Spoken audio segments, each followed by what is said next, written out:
Miss, fi di'n hoffi gweud cartre fi. Pwynt Sims. Enwau disgyblion sydd wedi cael eu nomineidio am ymddygiad rhagorol yw Matty, Catrin a Erin.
Diar, mae'n amser egwyl ar hyn o bryd, felly ydych chi eisiau mynd i'r ffreutur, cos allai ddangos i chi lle mae'r ffreutur os ydych chi eisiau, neu allai ni fynd draw i'r llyfrgell, neu ydych chi'n trio ffeindio rhywle yn benodol.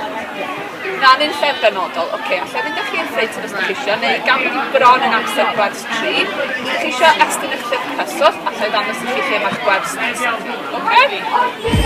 A'r tip olaf yw, os ydych angen help, dewch i gweld eich eich tiwtor dosbarth neu eich pennaeth blwyddyn. Neu ni! Pob lwc yn blwyddyn 7. Bye!